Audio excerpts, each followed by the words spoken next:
I'm Jared Wright, and today I will be talking about business issues and events that relate to organizational, strategic decision making in an international business context. Globalization is a very hot topic in our society, and according to Lexicon US Dictionary, which is a dictionary powered by Oxford, globalization is the process by which businesses or other organizations develop international influence or start operating on an international scale. Now, this step of globalization can be seen as a very huge leap for businesses to take, however, a necessary one at that. If a business is not expanding its reach globally, then it can often fall behind its competitors and risk failure. Possibly even more important than expanding its reach globally or globalization is a company's ability to effectively operate once they're in these markets. A company can neither expand to foreign markets or operate effectively in the markets that they've expanded to without the process of strategic decision making. This process was very well laid out by Frank Harrison in his journal, A Process Perspective on Strategic Decision Making. Frank Harrison, at the time that this article was published, was a professor at San Francisco State University, and he defines strategic decision making as a composite of the concept of strategic gap and the managerial decision making process. Frank Harrison explores both the idea of strategic gap and the managerial decision-making process in the same journal. When talking about strategic gap, he says that it, quote, reflects the imbalance between the current strategic position of the organization and its desired strategic position, and is, quote, determined by comparing the organization's inherent capabilities with the opportunities and threats in its external environment. When talking about the managerial decision-making process, Harrison says that it results from, quote, a set of decision-making functions logically connected to constitute a managerial decision-making process. The figures supplied in the journal from Frank Harrison do a very good job at making these three ideas very digestible. As you can see, Figure 1 is concerned with strategic gap. On the left here, you can see environment assessment. On the right, organization assessment. When you compare these two assessments, you ultimately end up with a strategic gap. Now, essentially, the strategic gap is the difference between where you're operating and where you want to be operating. Figure 2 shows the managerial decision-making process. You start in the top left with setting managerial objectives. This is what you want to achieve. Then you go on to revise objectives. This leads you to searching for alternatives, which is essentially searching for potential courses of action. This then takes you to comparing and evaluating these alternatives or courses of actions, which then leads into the act of choice. This is where you choose what course of action you're going to take. Most of the time, a company is going to choose the course of action that is best suited for achieving these set objectives. After you choose, it goes on to implementing these decisions. If it fails, you can either renew a search, which leads you back to searching for other alternatives, and then leads back through that cycle, or you can take corrective action as necessary. This ultimately leads to follow-up and control, which is success in completing the objectives.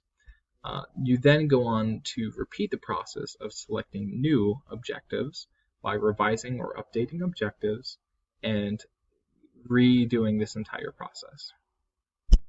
Figure 3 displays the strategic decision-making process. As you can see, these are the two charts that we just saw. You start with environmental assessment and organizational assessment. This gives you the strategic gap, which allows you to make a gap analysis. The gap analysis will either show a positive gap or negative gap, which essentially is you're able to perform or you're unable to perform. The objectives that you will set in the next step based completely on whether or not you have a positive or negative gap. Once you set the objectives, you go to search for alternatives. The alternatives that come up are taken from the environment, but also feed into the environment.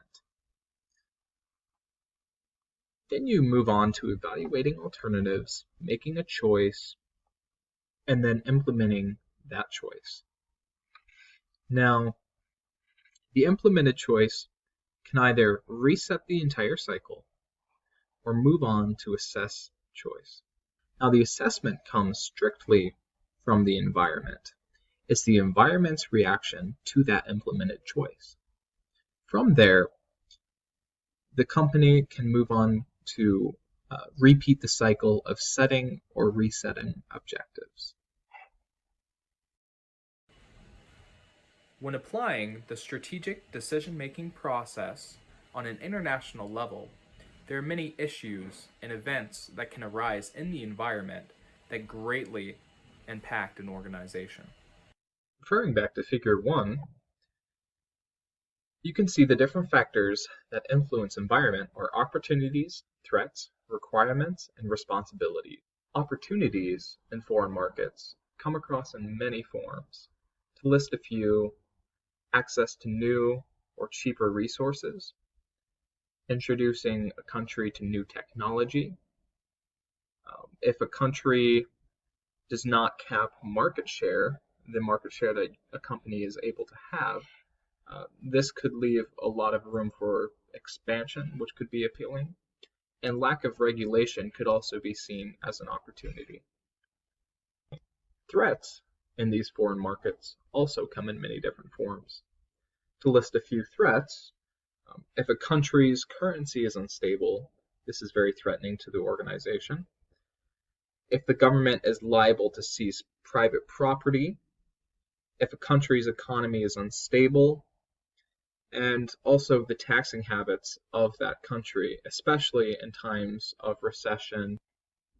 Now, I would like to group requirements and responsibilities together under the title obligations, and furthermore split that into legal and social obligations. Obviously, when you're under an entirely different government, you're going to have different legal obligations. It's important for an organization to stay on top of these obligations, to make sure that you're not doing anything illegal. Social obligations are also quite self-explanatory. You have the social obligations that you owe your employees, depending on what's standard for that country, the amount of sick days, the amount of holidays, work hours, work days, workload.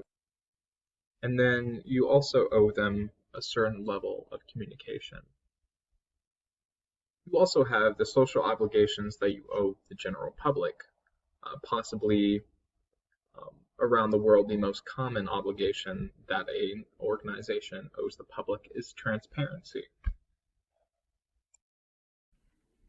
And that will conclude this video section, which analyzes the business issues and events that relate to organizational strategic decision-making in an international business context. Hi, my name is Cordell Gooch, and I'm going to be talking about the topic that I chose, and the topic is, what are the challenges and opportunities that cultural and individual differences bring into the workplace and business environment? So with companies expanding, they're going to have to start to adapt to the different cultures that they expand to. And so with that, there's going to be a lot of benefits and a lot of challenges when doing so.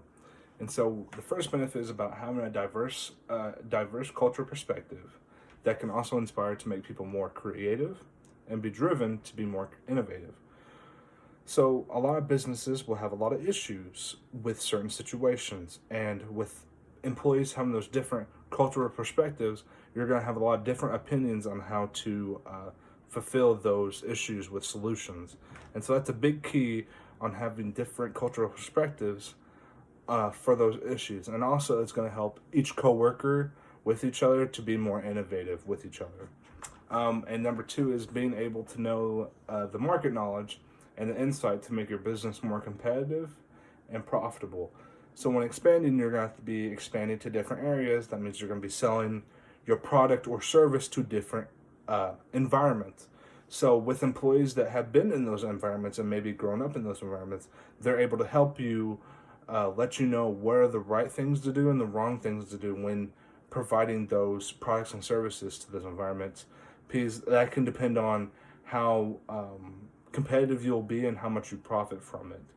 Another thing is that is a benefit, is having a certain cultural sensitivity and knowledge so that you can have higher quality for target marketing.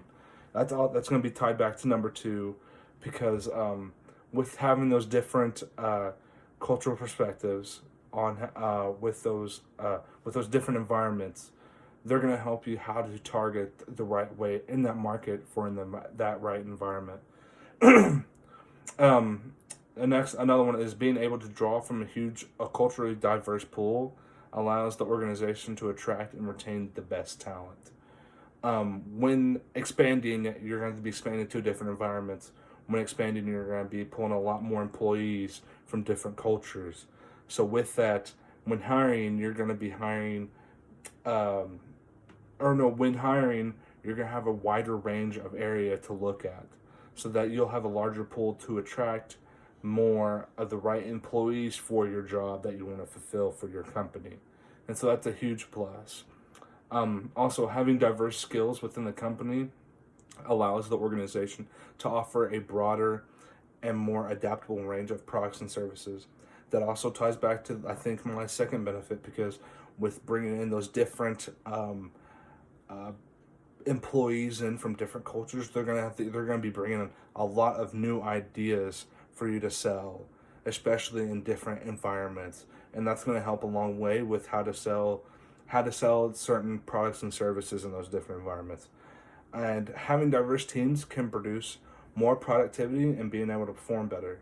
When new teams are working together, it helps a lot because those different opinions come together and they can have a one better solution towards each other. And so that's a huge plus. But with those benefits, there's going to be a lot of challenges too. One of the challenges that is some of the coworkers from different cultures may be less likely to speak up. So some of the coworkers may have worked at an old organization, and that it was frowned upon in that business area that they would even speak up or give their opinion out to their like superintendents or bosses. But in some other businesses, it could be appropriate, and they cannot be used to that, and so that's going to be a problem with trying to communicate in that business format, in that business setting. And so one of the other challenges is that having a lot of different multicultural teams could be problematic, with people might be prejudiced or having negative cultural stereotypes. And this could happen a lot, especially if your business is not used to that cultural diversity. And so when expanding, you're going to have to take that into consideration, that it will be more diverse and that you'll have to be ready for that. Another challenge is that communication could be an issue with having different languages in a workplace. So with expanding, you're going to have to take that into consideration, that some of the people that you hire could not speak English very fluently. So you're going to have to also take that into consideration when hiring in different cultural environments. But that could also help with somebody could be bilingual, and therefore they could help you with that communication with either the other employees or even the consumers that are trying to buy your product or service. Another challenge is that it could have a conflicting work styles across teams. So they might not be used to, or their old business group, they could have just a system where there was one leader and then three other types of coworkers, really, to like share among the work.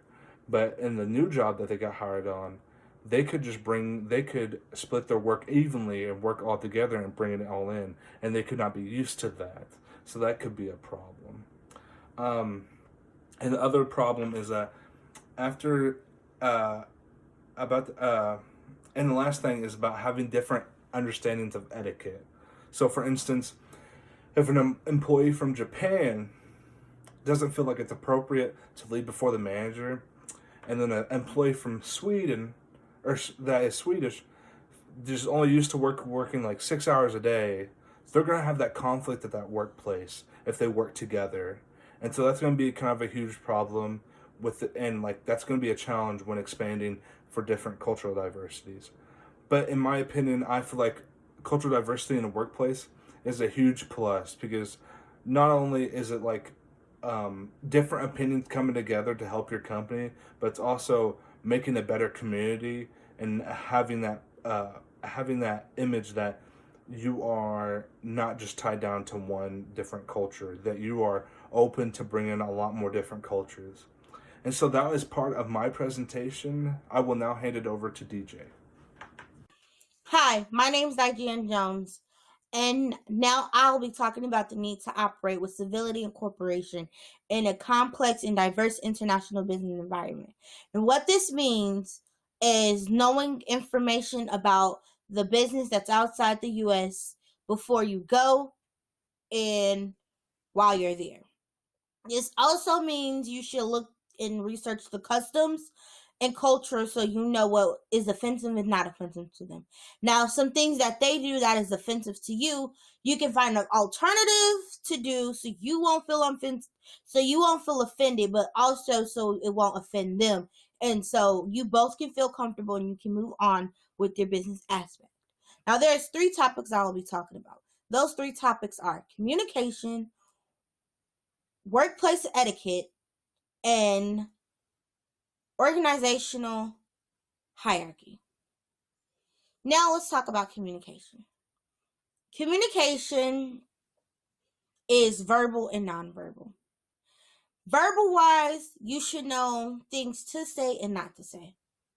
So for us, we could say hi, such, such, such, but in international business, they will be like, Mr. Such and so, my name's this, and I'm here with this business, and I'm introducing yourself. And sometimes you have to introduce yourself before you actually go to the actual meeting. They want to see who you are before you have the actual meeting. It's more of like a get together, get to know you before I do business with you, because I want to know who the person I'm working, who I'm going to introduce, who's going to present to me this business idea that's so amazing that's going to affect me in my business. When we shake hands, it's, direct eye contact. But like, for instance, in China, they want a firm handshake, direct eye contact. For them, doing a firm handshake and direct eye contact shows them that you are serious and you're motivated and you're ready to present to them. You don't give them a firm handshake, that's showing them, oh, you're not capable of giving me this business meeting. You're not serious about this. You're just doing it just to do it and not really here to be serious. Nonverbal communication, you should see how their body language is. If they feel like they're uncomfortable or don't have any engagement in it, you should look and see if that's how they are in their business aspect. Because to us, they'll feel like offended, like, oh, like, are you not interested or are you interested? But in another culture, them not showing any emotion could mean they're interested and they want you to keep going with the meeting before they give you their opinion. Now, let's talk about workplace etiquette. Workplace etiquette is a broad topic. Like it's a topic of how you dress and how you address people. So for instance, let's talk about the way we dress. How we dress, females can wear a skirt, they can wear a blouse, they can wear dress pants and a suit jacket, and it's fine. Males, they can wear khakis, they can wear a dress shirt, or they can wear a suit. In some countries, they want you in nothing but suit, men and women. Some women can't wear skirts. Some women can't wear dresses. So you should look into those to find out what is okay and what is not okay. So you won't go to the business meeting unprepared. And it also shows that you've did your research, so you know what is okay and what's not okay. Let's also talk about how we address people. The way we address people, sometimes we go by their first names. Other countries, they prefer you to go by their last name. So, Mr. Such and such such. Or how we start is, hi, John Wilson. Welcome. My name's Diane. I'm excited about this business and I'm ready to tell you about our company. But for instance, in China, they prefer Mr. Wang Chong. They want you to use your last name and then go tell your business name, your name, and then go on with the meeting. They don't want no more other name. You don't even tell them the name, really. Just go in with their names, and also with speaking, you speak to everybody in the room. Normally you could say, hi everyone, and then go to the head person and do that, and just speak to them. But no, some cultures, they want you to speak to every single body, so nobody's left out. So that means you have to talk to the head person all the way down to whoever they brought to the meeting. And some cultures, they can bring as many people as they want, but you can't. So if they only want you to present the presentation, the only person who's allowed in that business room is you and whoever else is in there that they brought in. Let's also talk about being on time, not on time. Being on time for us is okay. Not being on time, we give you 10 minutes, and if you're not here, then we will have to reschedule. Some cultures, your being on time is offensive, and if you're being exactly on time can also mean late. So if your meeting starts at 3:00, you should be there by 2:45. That gives you 15 minutes, and it shows I'm here, I'm ready, and I'm ready to give this presentation. Then you should think about other things that's important also. Lastly, let's talk about organizational hierarchies. Now, this is a very complex and hard situation because there are cultures who don't respect women that have higher power. They prefer a male. And here, you can have women that's high power, but having a female that is high power, going to another culture, diversity, who doesn't accept it, is not going to make the sales, because this is not a male. We don't want to talk to a female. We want to talk to a male. So it'll be hard because the person who should present it can't present the presentation because they have to have somebody else present it, due to the fact of this presentation is a female and I don't want to hear what they have to say. And these are the things that happen So best thing for you to do is to do your research and find ways that would help you and benefit you, but also not be discrimination towards another culture. This is my part of the presentation, and now I'll turn it over to Jonna Murphy. Hello, my name is Jonna Murphy, and today I will be identifying similarities and differences between cultures, economies, business relations, and political environments. When you hear about similarities and differences in business world, normally you hear mostly of differences and not many similarities. So let's start with cultures and similarities. So in cultures, everybody wants to be rewarded, wants to be respected, wants to have good relationships with coworkers, wants some level of job satisfaction, and then also, like, almost all human beings has one thing in common, which is humor.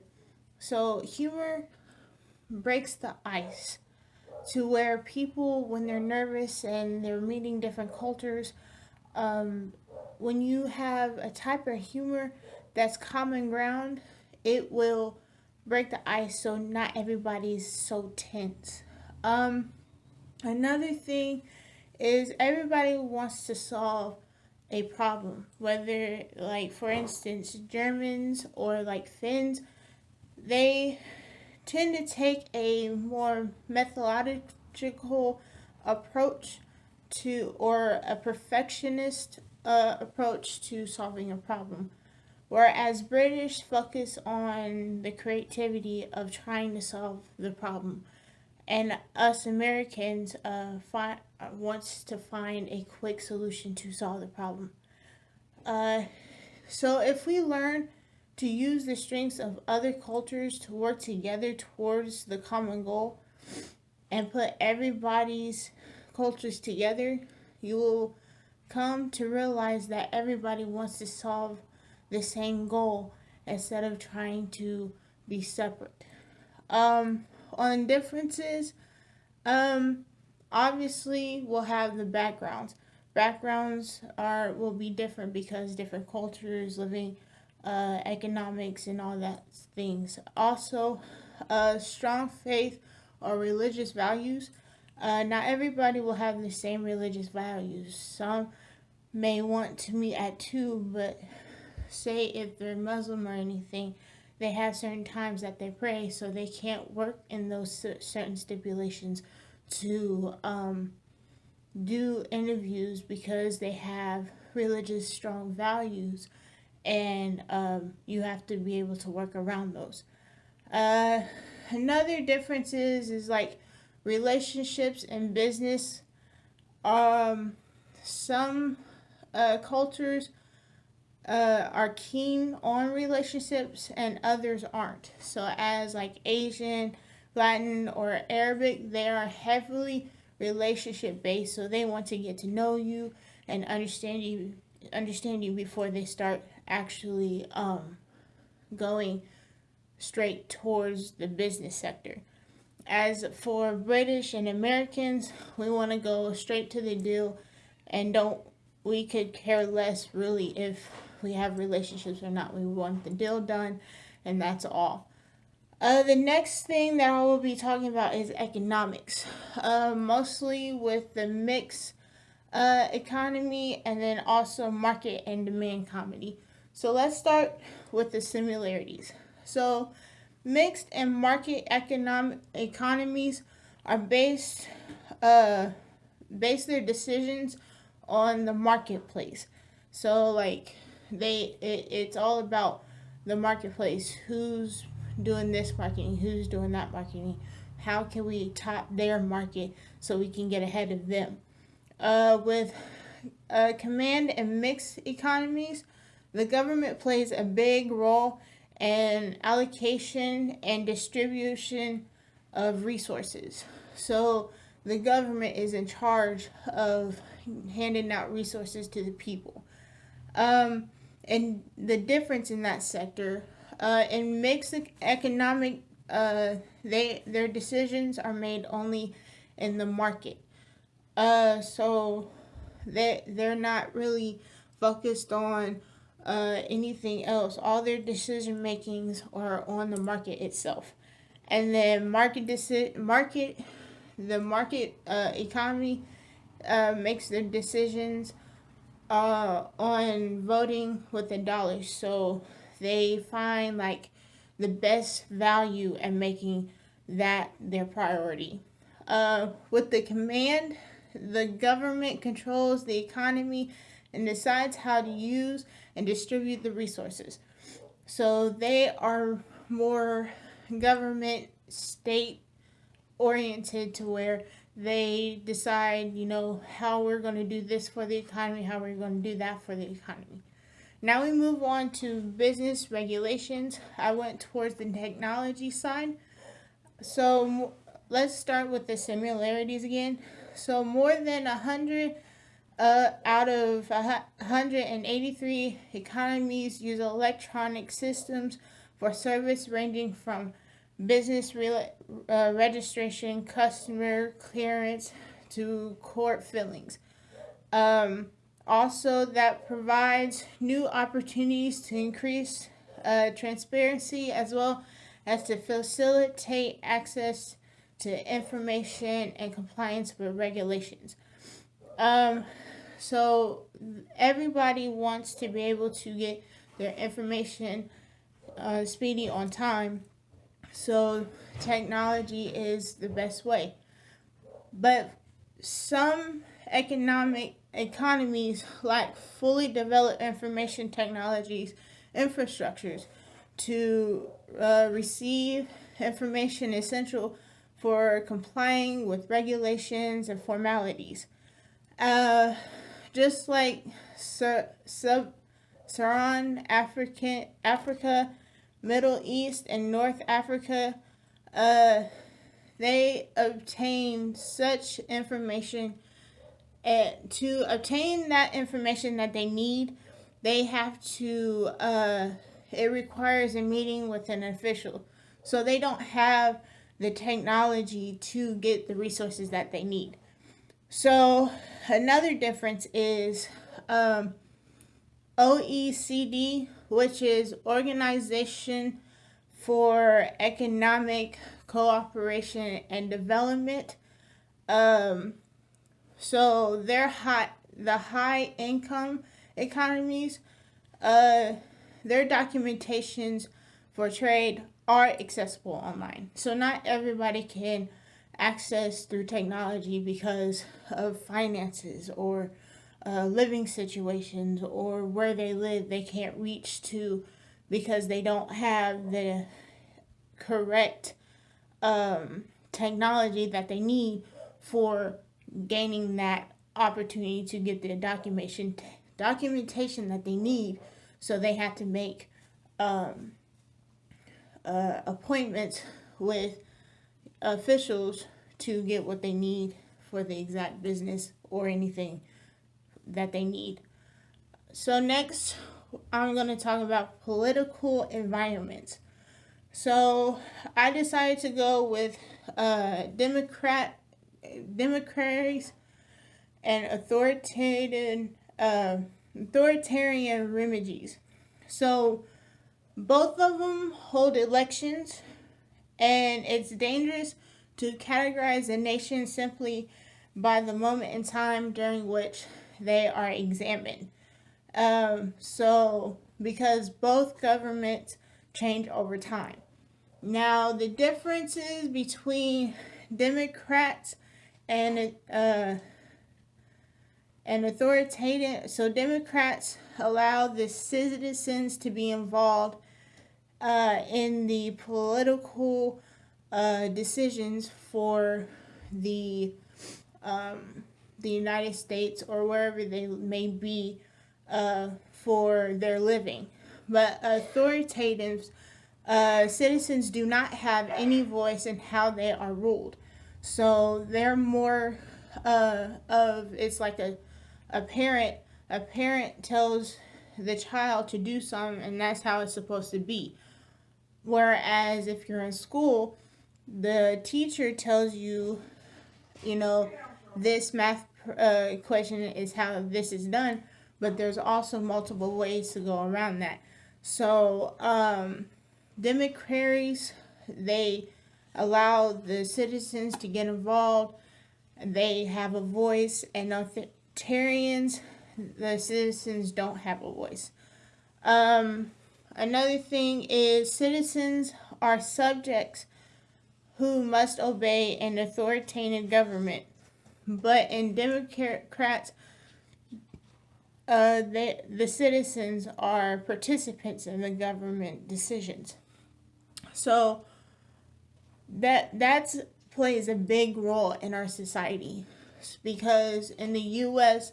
we are focused on everybody trying to put their input in, as because we are doing votings and stuff like that, and authoritative government, they want it their way, and that's the only way that can be. Thank you for allowing me to use your time. This is the conclusion of this video.